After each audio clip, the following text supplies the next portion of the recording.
ومن أحسن قولا ممن دعا إلى الله وعمل صالحا وقال إنني من المسلمين. بسم الله الرحمن الرحيم. الحمد لله رب العالمين، والصلاة والسلام على سيدنا محمد وعلى آله وصحبه أجمعين. بنراني برزو خوشويست، صلاوي خواي قورتان ليبيت. السلام عليكم ورحمة الله وبركاته. أجر بدواي باشترينو چاکترینو پیرۆستترین مەزنترین وتە دەگەڕێیت، پێت ئەڵێم باشترین و چاکترین و مەزنترین وتە لە لای خوای گەورە کەلامی خۆیەتی، قورئانی پیرۆزە. ئەم قورئانەی ئێمە هەمووی هەقە، باتڵی تێدا نییە، و هەر کەسێک دەستی پێوەگرت ئەوە لەسەر حەقە. خوای گەورە خۆی دەفەرمێت وإنه لكتاب عزيز لا يأتيه الباطل من بين يديه ولا من خلفه. أم قرآني إيما هداية رحمة بركة شفاية رينشاندرة. خواي قورا خوي دفرمد يا أيها الناس قد جاءتكم موعظة من ربكم وشفاء لما في الصدور وهدى ورحمة للمؤمنين. هداية رحمة شفاية بركة بو أو كسي كوا دستي بيو أجريت. أم قرآني إيما روحيك للايان خواي قورا ونيردراوا، خواي قورا بروح ناوي دبات. خوي دفرميت پروردگار من جل جلاله لقرآني بيروزا دفرميت وكذلك أوحينا إليك روحا من أمرنا. روحيك هر كسيك دستي بيو بقريت أو روحكي آسودة دبيت، ئەوە دڵخۆش دەبێت، ئەوە بەختەوەر دەبێت، ئەوە سەرفراز دەبێت. ئەم قورئانە پەتی درێژکراوی خودای گەورەیە لە ئاسمانەوە بۆ زەوی. هەر کەسێک دەستی پێوە بگرێت ئەوە ڕزگاری دەبێت لە هەموو ناڕەحەتیەک، لە هەموو مەینەتیەک، لە هەموو خەم و پەژارەیەک، لە هەموو تنگانەیەک. خوای گەورە لە قورئانی پیرۆزا دەفەرمێت واعتصموا بحبل الله جميعا. وبيغمبري خوا عليه الصلاة والسلام دفرميت كتاب الله حبل ممدود من السماء إلى الأرض.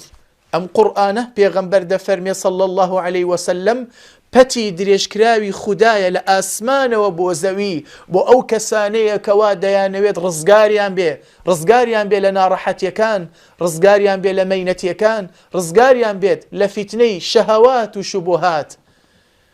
ئەتەوێت بزانیت ئایا تۆ خوای گەورە تا چەندێک بە گەورە دادەنەی؟ سەیری خۆت کە بزان بارودۆخی تۆ چۆنە لەگەڵ قورئانە. ڕۆژانە چەندێک قورئان دەخوێنی؟ ئایا تا چەندێک تۆ کەلامی خوای گەورە تەطبیقی دەکەیت و جێبەجێی دەکەی لە ژیانتە؟ ئایا قورئان بۆتە مای ئەوەی کەوا لە ناو ژیانتە تەطبیقی کەیت و جێبەجێی کەی؟ پێغەمبەری خوا عليه الصلاة والسلام دەفەرمێت لە حەدیثێکی صحیحدا إن من إجلال الله إكرام ذي الشيبة المسلم وحامل القرآن. لبقور داناني خواي قورا أويا كتور ريز لبياويكي بصالاتو بقري. هر كسيكت بيني ريز لبياويك دقري بتمن أو بزانا أو كسر ريزي لخواي قورا قرتوا. وهروها حامل القرآن كسيك هالقري قرآن بيت، روشتي قرآن بيت، قرآني لبركرد بيت، لقرآن تيبقى تدبري قرآن كات وقرآن بخوانيت. قرآن هر كسيك لدنيا دا دستي بيه وقرت وخواندي ولي تيجيشت ولا بري كرت وإيشي بيه كرد أو دبيت معي أوي كاتيك وفات كاو كرديانا ناو قوروا أو قرآن لناو أو قورا برقريلي دكات. أو قرآن خوندني كتو دي خوانيت قدر قيمتكي لناو قورا بود دردكويت. قرآني بيروز لناو قورا برقري لخاونكي دكات. نقبس تنها أونا كاتيك قورا كشق دبات وزندو دكريتوا وبلو قورا باني محشر دبردري. پیغمبری خوا صلی الله علیه وسلم دفرمد هر کاتێک کە گۆڕەکە شەقی برد ئەو کەسانی کە ئەهلی قورئانن، ئەو کەسانی کەوا قورئان دەخوێنن و دەستیان پێوە گرتووە، پیاوێک دێتە لای ڕەنگی هەڵگەڕاوە پێی دەڵێ هەل تعریفونی ئایا ئەم ناسید من کێم دەڵێ ناتناسم دەڵێ ئەنە صاحبك القورئان من برادەرەکەتم من قورئانم تۆ لە دنیادا خۆتمان دوو کرد تۆ لە دنیادا منت دەخوێندەوە ئەوە ئەمڕۆ خوای گەورە وەکو دڵنەواییەک ئەینێرێ بۆ لای نەک بەس تەنها ئەوەنە بەڵکو لە ڕۆژی قیامەت قورئان شەفاعەت ئەکا بۆ خاوەنەکەی پێغەمبەری خوا عەلەیهی الصەڵاة وەسسەلام دەفەرمێت الصيام والقرآن يشفعان للعبد يوم القيامة يقول الصيام أي ربي منعته الطعام والشهوات فشفعني فيه ويقول القرآن أي ربي منعته النوم بالليل فشفعني فيه قال فيشفعان قرآن شفاعت أكا تكاد كاد بو خاونكي طلع خدايا من نمهج بشو بخويت خدايا تكام قبولك بۆ ئەم مسلمانە بەڕێزە بۆیە پێغەمبەری خوا عەلەیهی الصەڵاة وەسسەلام دەفەرمێت خوای گەورە تکای ئەو قورئانە قبول دەکات قورئانی پیرۆز پێغەمبەری خوا عەلەیهی الصەڵاة وەسسەلام دەفەرمێت من سره أن يحبه الله ورسوله فليقرأ في المصحف هەر کەسێک پێی خۆش بوو خوا و پێغەمبەرەکەی خۆشیان بوێت ئەوە با قورئان بخوێنێت ئەتەوێت خوا و پێغەمبەرت خۆش بوێت من سره أن يحب الله ورسوله فليقرأ في المصحف ئەتەوێت خوا و پێغەمبەرت خۆش بوێ وەرە قورئان بخوێنە کە قورئانت خوێن هەم خوا و پێغەمبەرت خۆش دەوێ و هەمیش خوا و پێغەمبەرەکەی صلى الله عليه وسلم تۆیان خۆش دەوێ نەک بەس تەنها ئەوەنە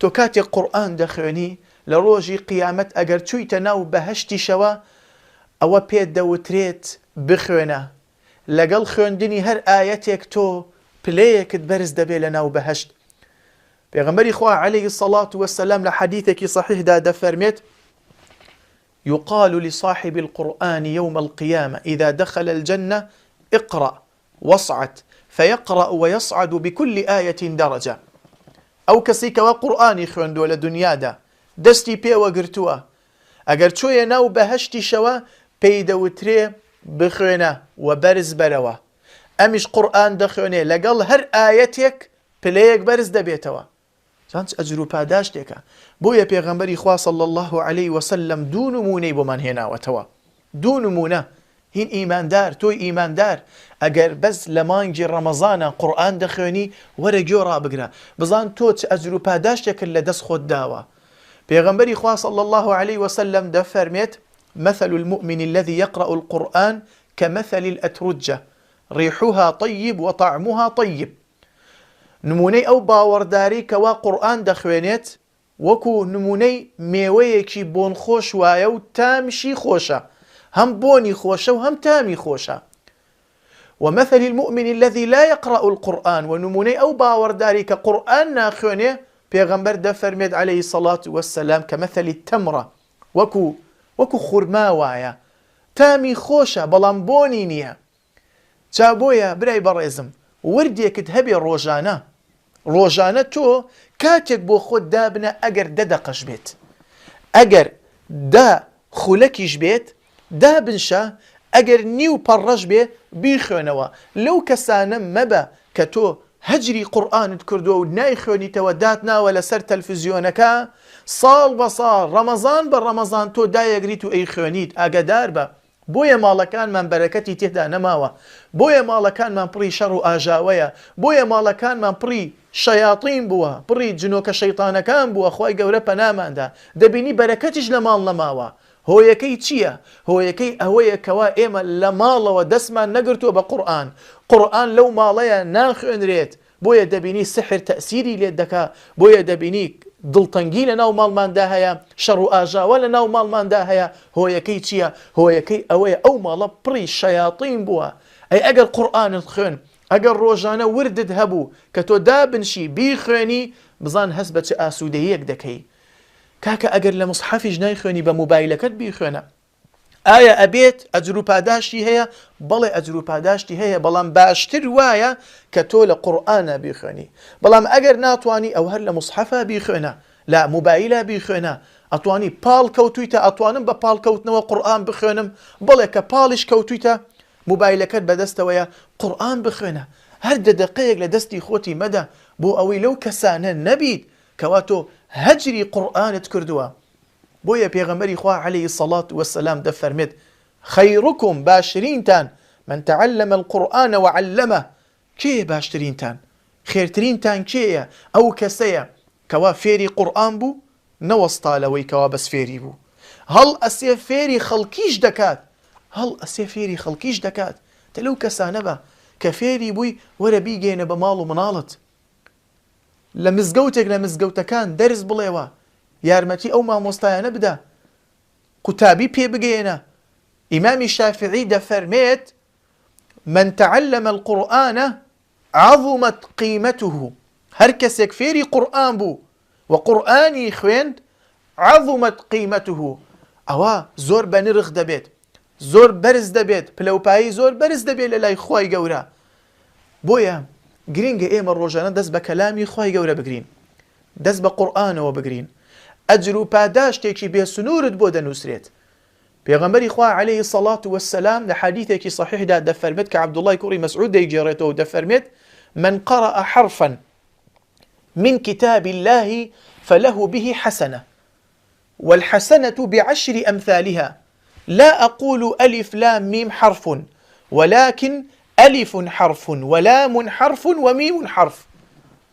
پێغەمبەری خوا عەلەیهی سەڵات وەسەلام دەفەرمێت هەر کەسێک یەک پیت لە قورئانی پیرۆزە بخوێنێت ئەوە چاکەیەکی بۆ هەیە، حەسەنەیەکی بۆ هەیە، و ئەو حەسەنەیە ئەو چاکەیەش کاتێک دەنووسرێت بەدە بۆ دەنووسرێت. ئەمەیە ڕەحمەتی خوای گەورە، ئەمەیە فەزڵی خوای گەورە.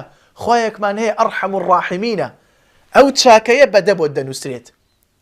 بۆیە پێغەمبەر عەلەیهی سەڵات وەسەلام دەفەرمێت ناڵێم ئەلیف لام میم پیتێکە، بەڵکو کاتێک تۆ لە سەرەتای سوورەتی ئەلبەقەرە دەڵێی ئەلیف لام میم، کاتێک ئاوها دەیخوێنی ئەلیف پیتێکە، لام پیتێکە، میم پیتێکە، واتە حەسەنەیەک و حەسەنەیەک و حەسەنەیەک سێ حەسەنەیە، و ئەو سێ حەسەنەیە بەدە بۆ دەنووسرێ، واتە سی چاکەت بۆ دەنووسرێ.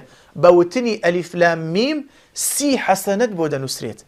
ئەی ئەگەر بێت و قورئان ختمکەی، قورئان ختمکەی زیاتر لە 3 ملیۆن چاکەت بۆ دەنووسرێت، 3 ملیۆن حەسەنەت بۆ دەنووسرێت.